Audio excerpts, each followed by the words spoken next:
Hello and welcome. A group of interdisciplinary and international researchers from the fields of psychology, educational science, special needs education and informatics have joined together from Germany, from Spain and Italy to design and implement a serious game in order to promote social and emotional abilities, well-being and social inclusion among European youth. With social emotional abilities, we mean the way that people perceive, understand, and regulate their own feelings and also in the interaction with others. While well-being refers to the physical and psychological health of a person, and by inclusion we mean that school students, no matter what background they may have, feel part of the peer group at school. You might be thinking, it's an ambitious endeavor. Yes, we think so too, and that's why we've come together to make it happen. Thankfully, we received funding from the Erasmus Plus program of the European Union to realize this project. Our first challenge was to learn more about adolescents' social and emotional needs, how they handle conflicts with peers and adults, and what they think this serious game should look like for them to finally play it. We decided to conduct interviews with European school students aged between 12 and 16 years. A total of 45 teenagers from Valencia in Spain, Perugia in Italy and Greifswald in Germany participated in these focus group interviews. And they told us a lot of interesting things that we are going to tell you here in this video. About video games, they told us what their likes and dislikes are, how much, where, when, why and how they like to play. While some teenagers said they didn't like video games a lot because they quickly get bored, most of them play video games every day, on their phones, tablets. It's their favorite pastime. Video games are important to the majority of them because they can relax, have fun, feel satisfaction while passing levels and improving their skills. But the most important thing may be that they feel socially connected with friends and people from all over the world. Although sometimes playing can also cause stress and frustration, if you play yourself, you might know this too, don't you? When we asked teenagers about a serious game, which is a game with educational purpose, they told us they get bored just by listening to the word. So, they suggested that our serious game should be like a real video game and not look like educational or too serious. I would play the serious game if it was too close to the thing that we do in school, if it didn't have fun tasks to do. However, some teenagers told us that the game should support academic studies or teach something useful that they can learn in school.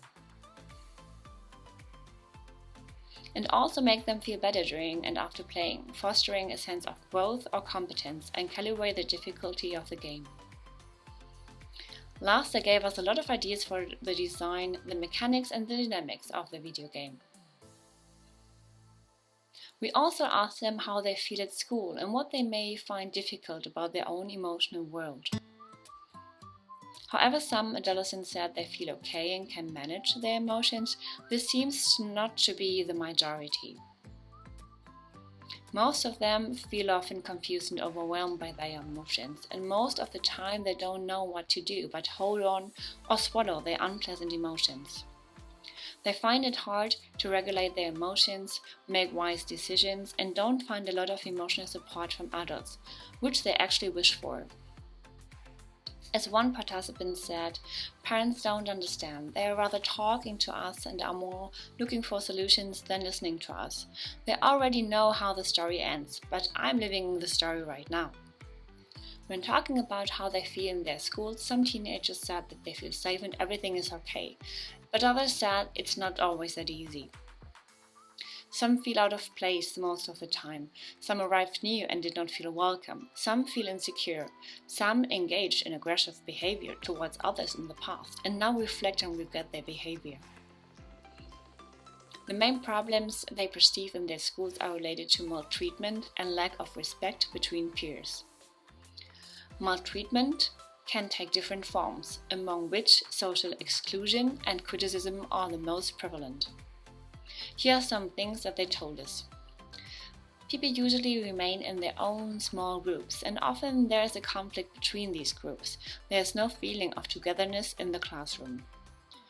I would like my classmates to understand me better and not exclude me when they make plans together. People are sometimes rude, they don't care about each other. So we also asked them what they would like to change in order to feel better. First, they identify group culture as a main problem for social inclusion and think it can be solved by getting to really know each other. It's only a matter of time, it's the first impression. There are people I didn't like at first and then I met them and I really like them. Second, they also mentioned empathy and conflict resolution skills as the way to improve lack of respect. In this sense, the students pointed out some feelings of hopelessness and disagreement with adults in conflicting situations and when they felt bullied. As the girl said, teachers often do not intervene, parents are not helpful either. But both the teenagers we interviewed and we think that everyone can do something to change these things. Hence, our next step is to design the series game SEL4 and test it with some teenagers to see if it is useful. We still have a long way to go and we are looking forward to do it. We hope to have more news about this project later on. Thank you for joining in. If you like the project and want to let us know about it, you can visit our website. Also notice that views and opinions expressed are however those of the authors only and do not necessarily reflect those of the European Union or the European Education and Culture Executive Agency. Neither the European Union nor the EACEA can be held responsible for them. A special thanks goes to the European Union and the EACEA.